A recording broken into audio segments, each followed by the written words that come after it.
Hello, my name is Luke. And my name is Piers. And welcome to On the Gallery Floor, a new contemporary art podcast where artists and audiences get to interview each other. Yes, artists answer your questions while getting to ask some of their own too.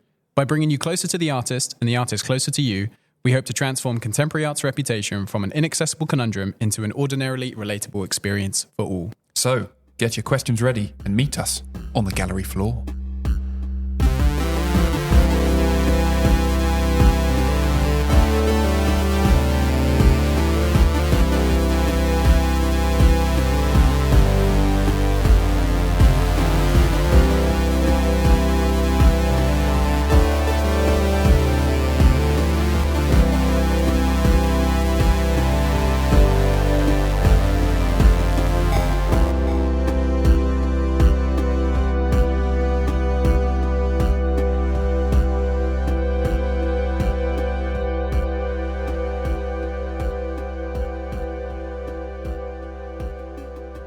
In this episode, we're talking to the artist Grace Lau, whose exhibition, Portraits in a Chinese Studio, is currently on show here at the John Hansard Gallery in Southampton.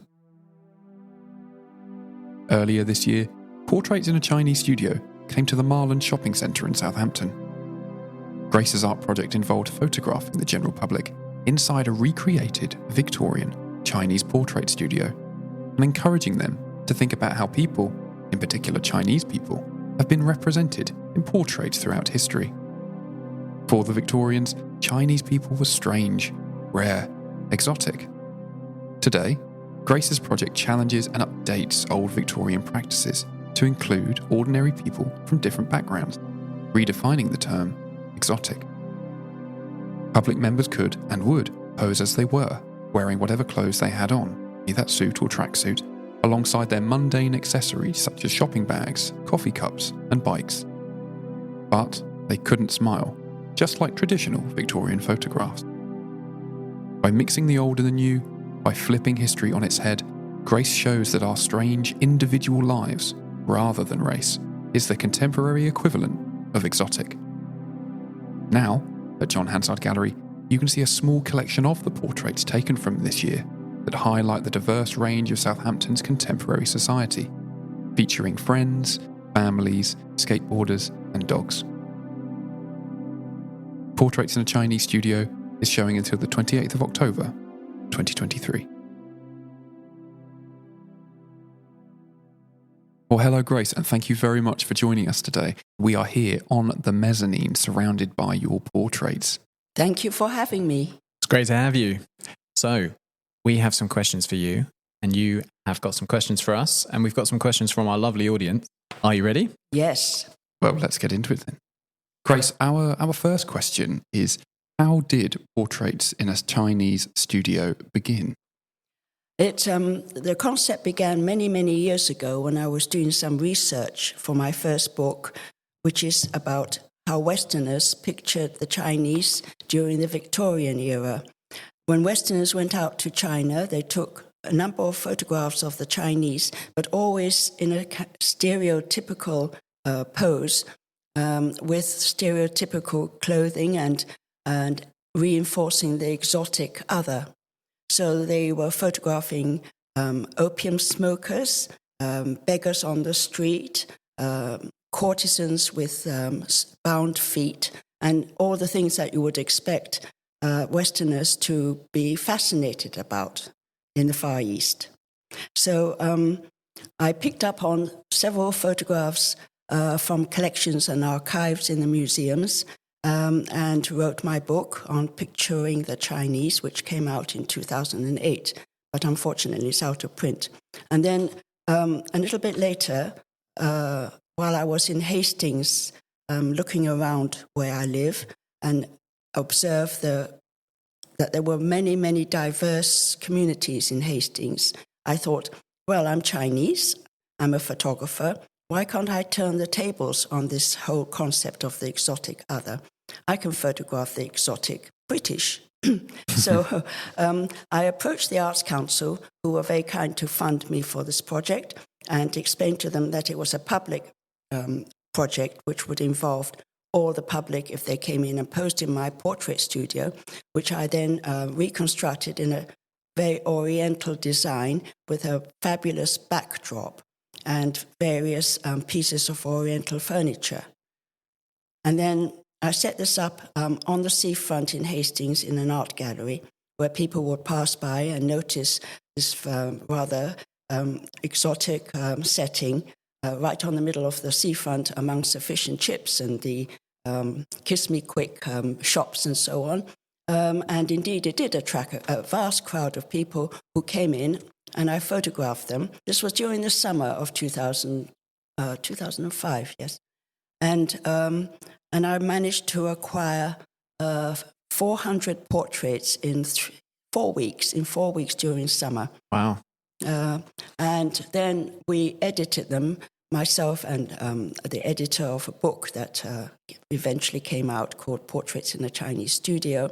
And also a selection of my photographs were shown in an exhibition in Margate and at the Tate Britain. And then gradually it became widely spread. The whole event became quite popular.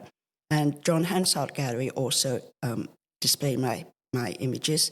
And then they finally invited me to recreate my studio in Southampton. And that's where it started here, in the Marland Shopping Centre in last year, 2022, Chinese New Year. No, it was this year. I think it was this year, yeah. That's when we met you, yeah. God, time flies when you're having fun, doesn't it? Yeah, this year, just 8 months ago rather. And there we managed to acquire even more portraits, over 600 portraits, some of which are shown in the John Hansard Gallery right now, where I am being interviewed. Yeah. So I just had a question. I'm a photographer myself, and I very much enjoy using film. And I know that you used film in the first iteration of the project in Hastings. Yes. You said that you got 400 portraits as opposed to 600 in Southampton. I know that there was a digital camera involved in Southampton. How did using film change the project for you? Was that quite a difficult process to just keep using rolls of film, developing? It was very hard to do that because I had to rush back to London to get the process and the contact prints done. And then luckily I had an assistant to help me take the photographs on her own digital 35mm camera.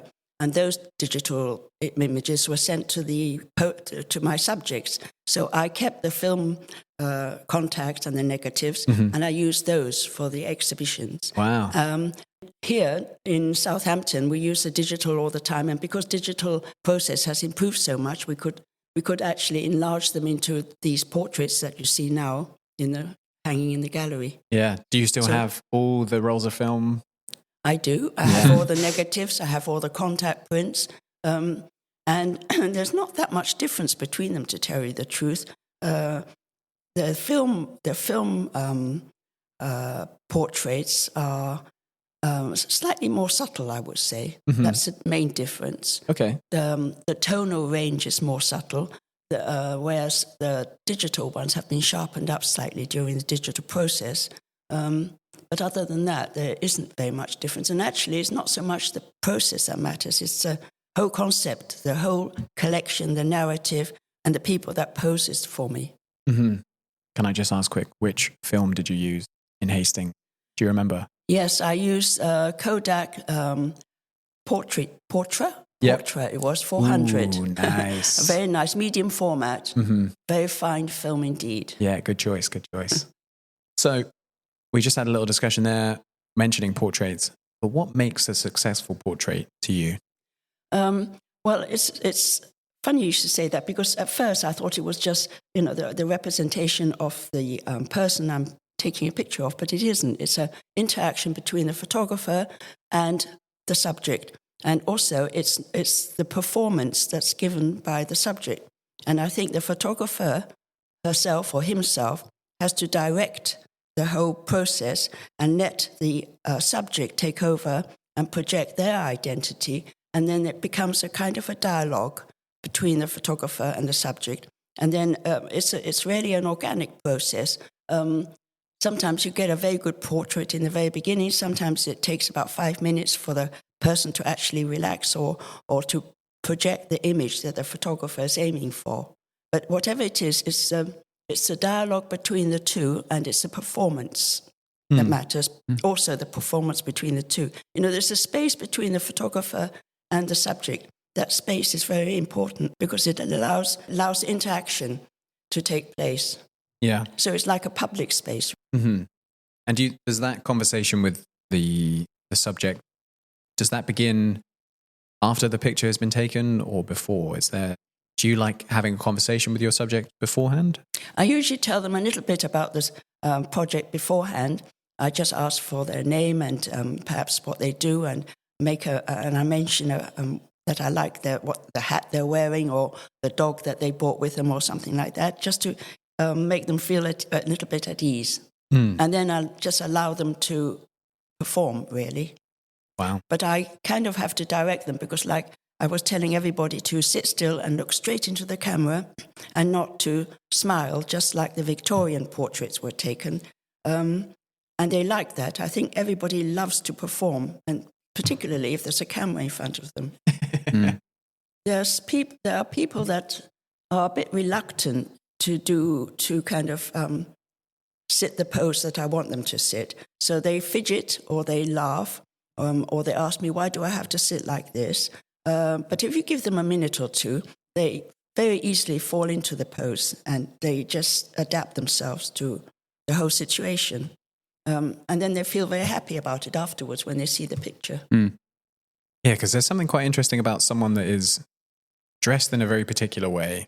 They look like they are, I don't know, they're almost performing. Like there's that term peacocking, where someone wears something so outlandish they're trying to get attention. And you're like, you would be great for a photograph. I know in Southampton, there were people walking through the Marlins that we would see and we'd be like, oh God, please come on in. You'd be great. Yes. This is perfect. Yes.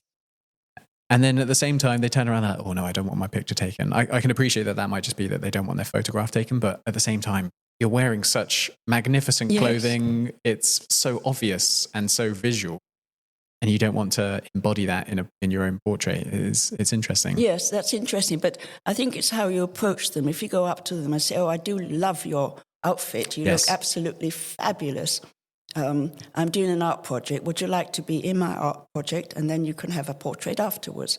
There are very few people that say no. In fact, I can't remember anybody that said no. What was your secret little method to get people in? Did you have did you start honing in on come on into my wonderful cave of Chinese portraits? Well, you can't be too obvious and you can't be too pushy, because then they think it's a sales gimmick. They think you're trying to sell something. For sure. So you have to say it's an art project to begin with, and you get a free portrait. And the word free is a big keyword. So they all sit up and say, oh, a free portrait. What do I have to do for that? Yeah, I know Piers' ears perk up when he hears the word free. Absolutely. I think as well for many people who are coming to get involved, it was an experience that isn't sort of common anymore. You don't really go for a portrait. I know there are portrait studios out there, but something like this is very, very different, where I imagine if you were to have a family portrait taken, the family dictates what they want. Whereas this, like to sort of riff on what you were saying, it's more collaborative and something is found in the photographing of people instead of, oh no, I'm going to have this photograph. And the photographer saying, no, we're going to have this one. Yes. So I think it's a really, really rare thing these days to have something like that. Yes, absolutely. And also, when people or family go in to have their portraits taken, they have to pay for it. Yes. So when you mention a free portrait, that is uncommon. I think it's nice to. I sort of wish there were more projects like this where you could be a part, or you become the artwork, and you can also take something away. I think being able to take something away really entices people to come in. So it's not just, I'm going to help you do your public art project. It's that you're going to offer me something that perhaps I wouldn't get elsewhere. And I get to be a part of, because these photos are going to be part of the Southampton archive as well. So you're part of history. Yes, it makes them feel important. And to be in front of a camera and then think, oh, it might be shown in a book or an exhibition or an archive. it makes people feel that they have a value. Grace, I wonder, with selfies being very prevalent today, Yes, how awful. Well, what's your opinion on them versus like the portraits that you take versus the portraits that others take? Oh, well, selfies will always survive, I'm afraid, but and they're fun, and the young people particularly. I don't see many middle-aged people taking selfies. Actually, I think they need it to kind of give themselves some identity with their colleagues, with their contemporaries. It's just a matter. It's just a means of them projecting their identity, what it is at that time. Of course, it always changes when they're young anyway. But I don't, for myself, I don't like them. I think there was definitely something more. I think you were more vulnerable in your portraits compared to perhaps taking something that, well, I guess a selfie is you are the photographer, whereas in this sense, you're collaborating with somebody. Yeah. Yes. On the other hand, I suppose it's a record of themselves at that time when they took the selfie. And if they keep it, they'll remember it maybe 5 years later, 10 years later. And they say something like, oh, that's how I was 10 years ago. I'm glad I'm not like that now. Yeah. They've got a Well, few I of them. think that's what you said there about making the subject feel important. And I think it relates to what you're saying about the selfie, Piers, is back in the day when you had your photograph taken, so when you saw these source material photographs of what inspired the project, having your photograph taken way back when in late 1800s, early 1900s, that was a huge deal. Like that would have been a very significant moment, especially if you'd have got your family in, you'd have all been together. And like you say, it would have documented your family, you at that period of time. And it definitely makes the photograph more important. Yes, beyond the subject feeling important. It's a memory. It's a record. It's a memory. It's a proof of how your family were at that particular time.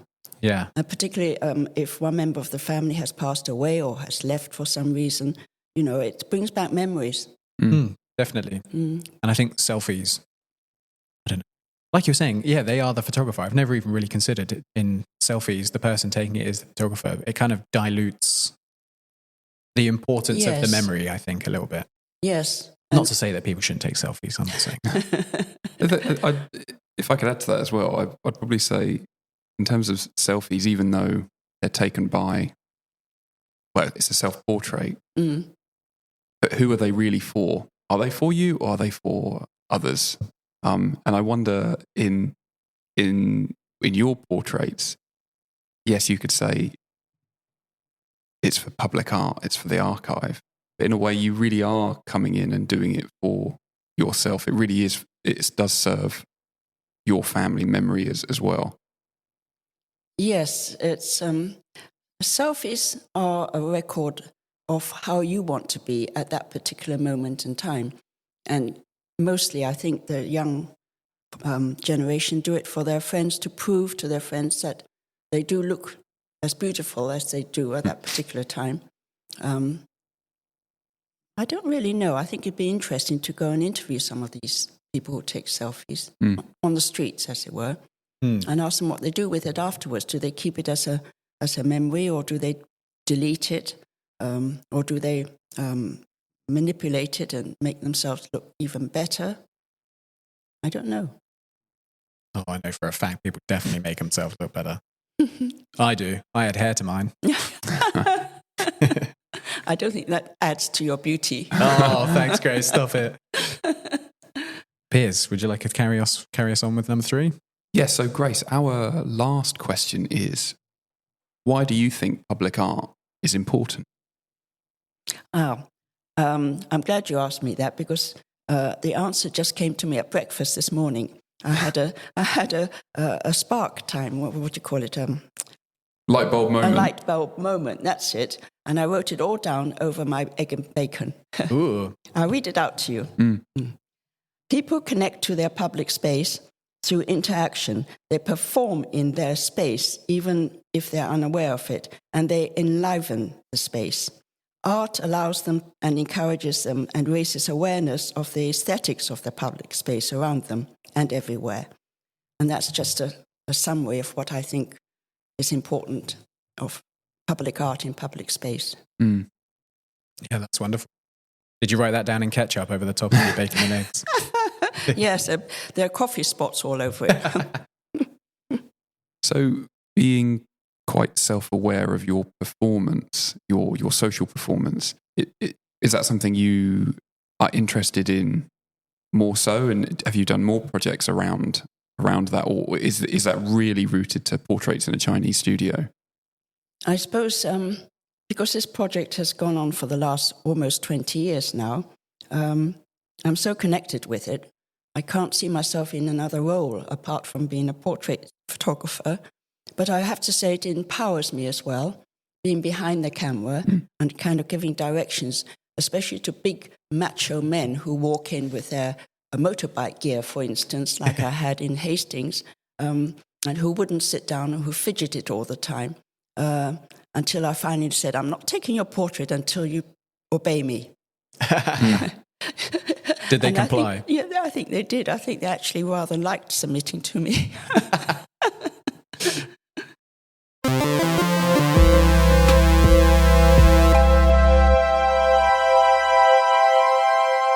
Okay, Grace, would you like to ask us some questions too? Yes, I have one or two questions for you indeed. I remember you two coming in to be photographed in my portrait studio. How did you like being instructed how to pose? Do you want to go first, mate? Oh, yeah, I'll take the wheel. So, as I've mentioned, I take photographs as well. Not to say that they're of the same level, but I'm so used to being behind the camera. I am rarely in front of it. And I don't know if that applies to you. I don't know if because you're the photographer, you find that you're rarely in front of it. I don't know. I kind of like being told what to do because then I feel like I can then just relinquish control of the image and I can just be totally under your guide. You can tell me where to sit, how to look. And if I know that I need to just pull no facial expression, I can just sit there. This is my problem. I have very flat eyebrows. So when I rest my face, I look quite serious anyway. So I get a lot of comments of, are you okay? Are you all right? Oh, dear. This is just my resting face. So when I then have a picture taken where they say, just rest your face and look normal, if you like, I'm in my prime. That is prime portrait material for me. So yeah, I really like being told what to do. I don't know about you, Piers. How do you feel about it? Well, funny enough, I think when you are being posed, you're bringing a lot of what you know about being photographed, yourself being photographed. So, Luke, you talk about you say flat eyebrows. Flat eyebrows. I just look very serious. Well, okay, you look serious. I mean, I look quite gormless unless I sort of do a blue steel, sort of Ben Stiller pout. And that's my self-consciousness that I bring. So for me, yeah, there is a bit of resistance because I'm like, oh, well, I want to make sure it looks that I get to enjoy this photograph as well. So yeah, being posed it can be a bit of a battleground, but it was never not fun. It was never not fun at all. Yes, and did you like the results afterwards, or did you think, oh, I should have perhaps projected my eyebrows a bit more and look up and frown or something? Well, I think I certainly know Piers enjoyed the result. Well, for anybody who comes into the gallery and you have a look at the film that was made, you will see that I'm in at least sort of 10 photographs. Yes, to be fair, I was around. I did notice. I was. I think for me it is that going over again. Oh, if I could just get the right one again and again and again and again. So yeah, I definitely sat with a lot of friends, and some are better than, or let's put it this way, I look better in some than I do in others. But that's, I guess, as a sort of whole portrait of what a person can be and what a person can sort of get worried about. Yeah, because I totally get what you're saying. A whole portrait being, because it's so, how to say it, where you're not emoting, you are performing, but you're not like positioned in a way that is even more performative. It's sort of like a blank canvas. So yeah, you kind of get a true representation of the person being quite Well, plain. I think people look more dignified when they're not smiling and looking straight and formal at the portrait at the camera, because a lot of people who smile before a camera, the smile gets to be rather artificial, Yeah, agreed. and then they're trying to put forward their best smile, and they either smile too much or they don't smile enough, or they hide their teeth, or they don't hide their teeth, whatever. I just think people just look more dignified. I imagine a sort of a truthfulness comes out, and like a personal introspection comes in when you have to adhere to a rule. Yes. And you can't hide. Yeah, I guess you can hide behind a smile. Whereas when your face rests, that's you. That's you, yes. That's how you are 99% of the time. Well, I think it's hard to not enjoy the result as well, in the sense that you're getting a free artwork. Yes. We'll use that beautiful word free again. Free, love it. And not everyone can afford to get these family portraits that you can get in portrait studios. Like, I remember when we were young, me and my sister, we went to Debenhams, I think it was, to get our portrait done to have in the house. Oh, you know those poly photos where they sort of a sheet of 10 and 20. Yeah, those are the ones. Yeah, you got the backdrop, and it kind of looked like there was Vaseline on the lens because everything's got a weird, like, glowy, halo-y effect to it. Yeah. No, I totally understand that some people enjoy that, but they're expensive. But this, you could bring the whole family down. I know that there were people that came down here with their family because they knew that they would get a family portrait. Yes. Very different, and then they could put it on the wall. Yes, and they've not had to absolutely. pay for anything. I love that, and it's hard to come away from any of this, I think, for anyone and be like, oh no, I'm not very happy with the result. You've got to be a little bit boring, I think, if that's how you felt. And I think that's why this project is so fun. Yes, because everybody got something out of it. Yeah, exactly. And I got my archive of 21st century types. Yeah. Yes. Oh, God. Which is building up to over 1,000 now. Oh, yeah, of course. Yeah, if you combine the two. Yeah. Wow. And then London next. Yes, London next. Oh, God. How many are you going to have after that? I reckon you could probably get 1,000 in the next part. If you can get 600 out of Southampton, London surely will present even more. I mean, if you invite me, you'll definitely get an extra 50 because I'll be in at least. Yeah. Are you coming up to live in London then, Piers? I might have to do Piers is just going to be in the background renting now. up there. I think as well, just to say, like, I was in so many photos because I really loved it. And I still today think about this project and wish I brought my family up because I was with people who I love, my mates, people who I work with as well. And I thought, oh, damn, this was such a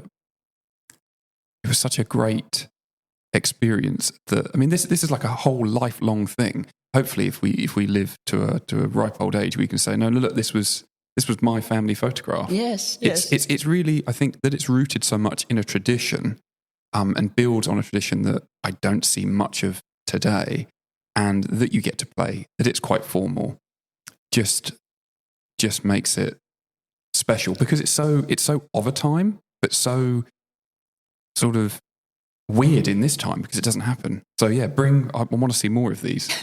But also, it's your project, so. Well, also because it has a Chinese context in it, which makes it even weirder for a lot of people. And they like that because it's not a normal seaside photograph where you go in and the backdrop is kind of, seaside with a painted sea behind you and artificial rocks and things around. It's an oriental backdrop. So I think people find that very interesting. Yeah, there's definitely, I don't want to say it's a novelty, but people are so unfamiliar with It's a novelty. They're just like, oh, this is different. Okay, I'm coming in. Yes, Everyone stands. that's right. Yeah, it's great. And it's very true. the contrast between the backdrop and some of the people that were sitting, some of the very contemporary people, like I said, the bikers, for instance, with their black gear and their boots and their helmets, and the skateboard people, and the people with their pets, for instance, in the Victorian times, they never had pets in their photographs. Oh, I didn't know that. Well, because the picture would have taken so long to take. Yes, exactly. The animal would have just been moving around. Yeah. going mad. Oh, and that's why you don't smile, isn't it? Because you had to keep the same expression for a long time. Yes. Yeah. Did you have any other questions for us at all? Oh, I just wanted to ask you about people's reactions. Piers especially you questioned a lot of people. What was their main point that they brought out about the Chinese portrait studio with the Oriental influence behind it? The fact that we were Chinese photographers and Chinese team working there. Did they mention anything like that? Was there any kind of racial element brought in? I think from what I remember, people would step in and say, "Oh, this is a Chinese New Year thing." Yes. So that was like sort of superficially, that's something that like British people know about, and that I remember at school, I don't know if you had this as well, mate, but we learned about Chinese New Year, and everyone knows what year were you born in. For me, it was the dog, and sort of stuff like that. So people would come in knowing, but when they were sitting for their portraits, things started to change. So they would be curious about the backdrop, and they would wonder about the sort of artifice of it as well. That this isn't, we're it's Chinese New Year, we're in Southampton. This is an artificial backdrop. There's a fake panda rug on the floor. What is sort of going on? So they would come in, they'd be very willing. And I think it's after that experience of sitting and being like someone who was Chinese in a Victorian setting, I think it's after then people started to wonder, oh, is this what it was really like? And then think about what's exotic about them. And I think them realizing that the mundane qualities of their life, the shopping bags, or, oh, I only wore these earrings today, but they're so specific to me. I think then people started to realize, oh, this is what's like equally exotic about everybody, this really, really individual capturing of people's lives. I think that's what happened after the photograph was taken. Good. And hopefully people would go away and I remember saying to a few people that what was so good about this project is that you could come in and perhaps not understand much about it, but maybe in about, however many years' time or months' time or weeks' time, that you would see something in popular culture and go back to being, or remember being photographed and think, oh gosh, that's what this was about. That's what I really liked, is that it could activate things further down the line. So you could come in and just have your portrait taken. You could come in and really engage with the historical context. But it doesn't really matter what time it happens, because you just go on. I guess that's how memory works. Yes, I think that's very reassuring if you think that people might reflect back on their experience and perhaps question the historical value of these portraits and the cultural clash perhaps between cultures, and perhaps even read up about how the imperialists went to China and perhaps, the stereotypical view that they had of the Orientals. That's what I meant by the racial element of it. I think people were curious, but they weren't. I didn't get the feeling that they were suspicious of us. No, not at all. I think, like you were saying, the approach that you have to get people in, that would be the only cause of any suspicion, because they're like, oh God, what are you? Like you're saying, they think you're going to sell them something, but as soon as they hear free, they're a bit more interested. Yes. I think it's just very people weren't suspicious because it looked enticing. At least in the Marlins, we had the big gold dragon down the left. Yes. You've got you can see that it's a portrait studio, and I think that's why I like the fact that you can see the clips holding the backdrop up. Yes, yes. You know it's a facade. It's a construction. Yeah, and any of the people that came down to see it in the Marlins, looking through the shop front, you can see behind the backdrop, and it's sort of within the space. Oh God, what's going on in there? Yeah, there's you're enticed in, if you like, rather than being, oh, that looks a bit dodgy, I'm not going in there. Well, I think enticed is a good word, and I would compare that with seduced, because you weren't really seduced and then you were taken advantage of, where perhaps in the history of Chinese portraiture, it was to sort of show you, this exotic creature. Yes. Whereas now, I think looking at these, exotic means something very different. Yes, and it's yes. not to show up people, but it's to, I think, value people's Yes. It's to quirks. celebrate diversity. Yeah. Yes. Yes, I think that's a very good point. Oh, good. Well, I'm glad. I shall write that down, Piers. If I can, one thing I'd like to know is if you think about it and you think of the historical context, and this is what you've done, and what you've done with it, that you've built upon that, I would be so fascinated to see in however many years' time people building on your personal project and looking back at the history that you were inspired by. I'd love to know what a portrait in a Chinese studio would look like going forward, whether it is you or somebody else. Like, how do they take your sort of legacy, and how does that change public art and portraiture in the future? Have any ideas on that at all? Gosh, that's a very ambitious question. My apologies. No, it's just that I can't foresee the future. But I think if I collect enough portraits around England, perhaps, and even tour the studio elsewhere outside to Europe, maybe, it would also record kind of the changing landscape and changing demograph of the countries, like the changing demograph from Southampton to Hastings to London, for instance, even. And that provides another valuable archive record. So I think people, I don't know that people would think of that bigger picture, but as long as they like what they got and they keep it as a memory, I'm happy with that.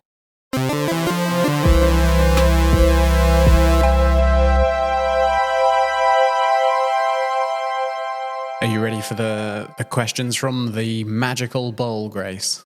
Oh, yes. Magical bowl. I wondered what that bowl was. Here we go. We've had this bowl since our first episode, and it's this horrible little plastic bowl. But It's not gotten any fancier. No, we're attached to it now. So, and that's what we're left with. Piers, if you want to give it a jostle. Yeah, Grace, would you like to pick one? Okay. I'll read it out. Aha. How do you foresee the longevity of the project? How might it develop? Nikki. Well, Nikki, I think that depends on the Arts Council, actually.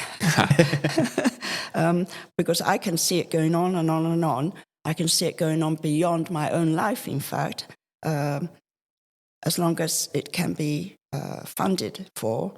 Then I'll be happy, because I think every century, especially now, every century there's changes going on. People are changing. Fashion is changing. Culture is changing so fast that you can't keep up with it.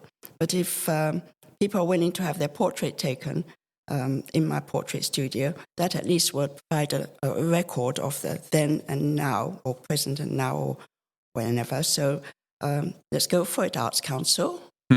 You've heard it here, Arts Council. So listen you better be in. listening. Yeah, let's extend that. No, I think that's really beautiful, though, that you say this will extend beyond your own life. It's kind of like that thing where people plant trees for the generations after them, not for themselves. Yes. This is, without a doubt, going to be one of the most influential portrait projects. Thank you. No, and that's not just because you're sat here. I've not seen anything like this before. You were the first to do it that I'm aware of. Anyone that then tries to do this in some other way, whether that's a different type of backdrop and a different collection of items, take pride in the fact that this is going to be the founding project that started it all. And I think that's really wonderful that you think it's going to go on beyond your own life. That's really nice. But for those like in art school, I mean, although photography wasn't like my type of thing, but I could envision young art school students going, "Oh, Grace Lau's portraits in a Chinese studio," and doing something with it. Not quite the same, but really, it's like a great thing to build upon. I think as a foundation, it's really, really, really strong. Thank you. What a thing to have, the portraiture in history. No, thank you very much. I'm very touched and reassured by that. No, that's all right. Okay, Grace, dive back in. Go for it. Another question coming up. And this one is from Vina.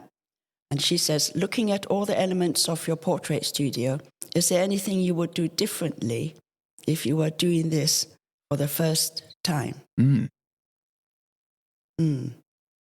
there anything I would do different? Because I imagine you've chosen the objects, not necessarily specifically each individual one, but you've chosen them to become a cohesive portrait studio, if that makes sense. Yes, cohesion is the thing. I don't think I'll do anything differently because what binds this project together is the fact that it's the same context, whether it's 1,000 portraits or one portrait. It's in a Chinese portrait studio with very constructed elements and mock Chinese furniture, things like the panda skin, for instance. Oh, that's the only thing that the panda skin is a different one in Hastings and in Southampton, only because the panda skin that I used in Hastings was destroyed by dogs peeing on it. Nice.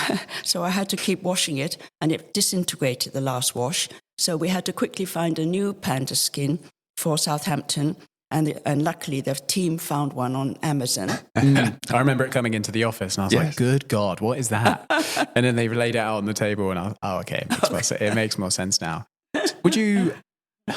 Because you say that if you were to do it again, you wouldn't necessarily change the items that are there, but would you add anything in? So you wouldn't necessarily change what you've already got, but would you add more things to add to the setting, or do you think it's perfect? I think it's enough. If I add more things, it would distract from the actual people sitting, I think. And the people are the important things because they're the ones that change.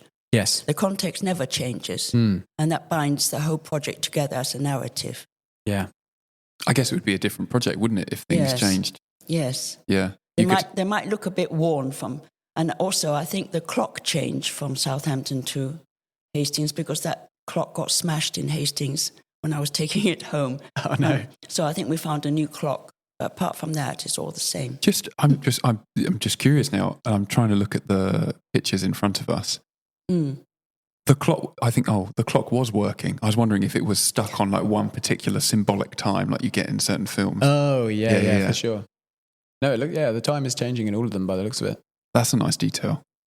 Well, actually, it was the same time in Hastings all the time, right? For the 400 portraits. Here in Southampton, we should have made it stop, but for some reason it didn't stop. I kind of like that in a way because that's your unique. That's sort of like the unique code applied to that photo. Obviously, the people will change, but you could be like, "What time was your photograph taken at?" Oh, that's true. Do you know a nice little log?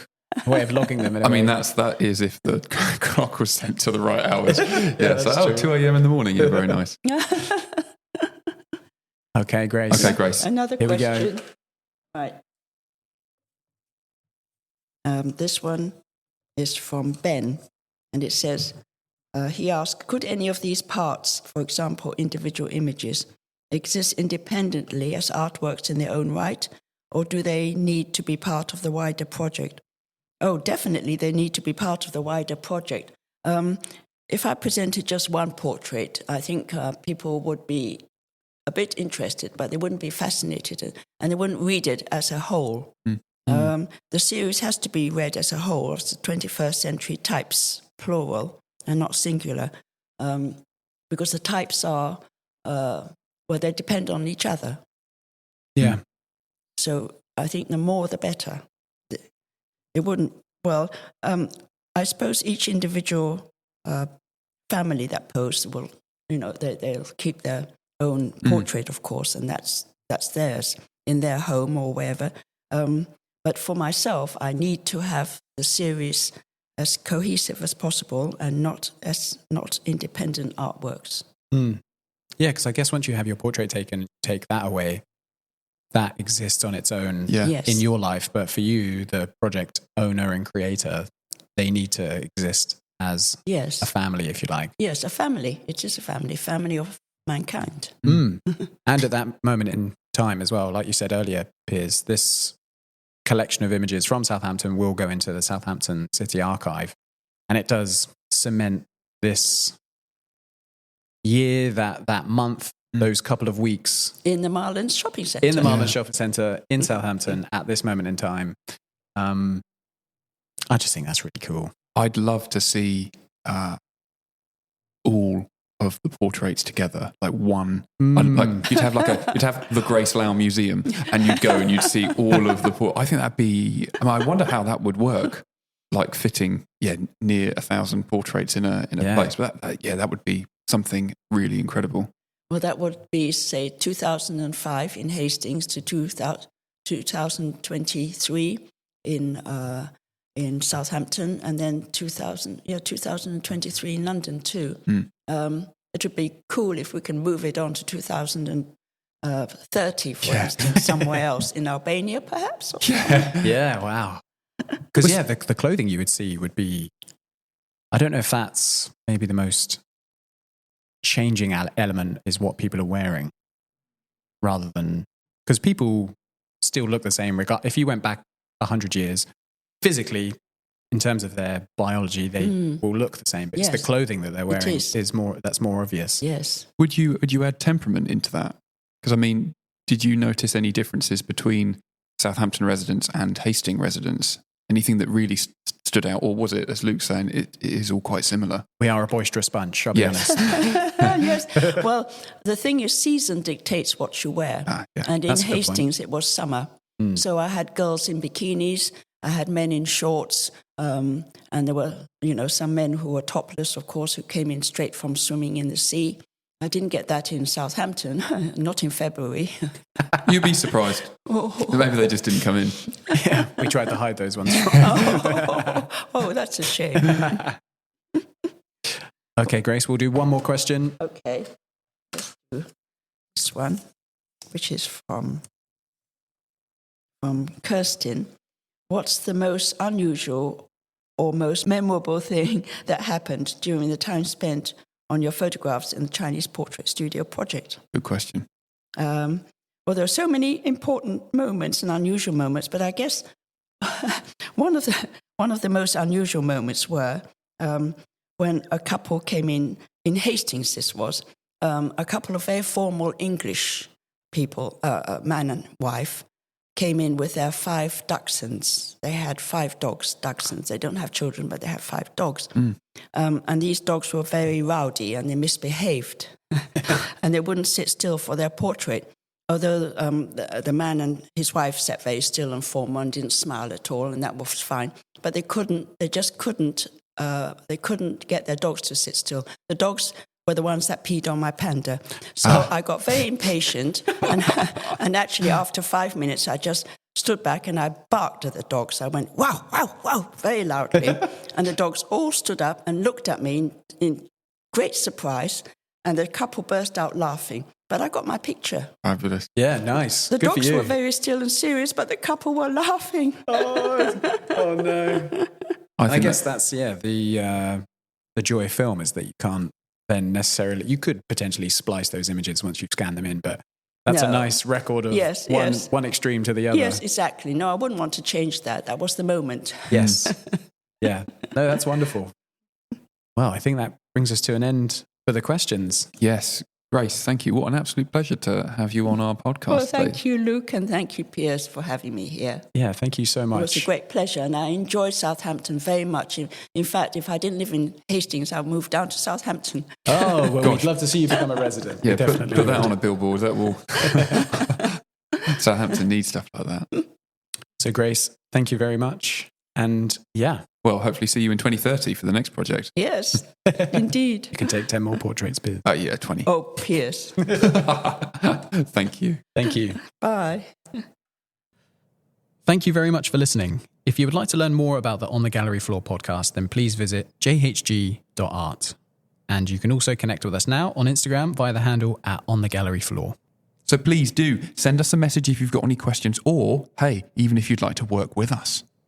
We'll be back for more next time on the Gallery Floor.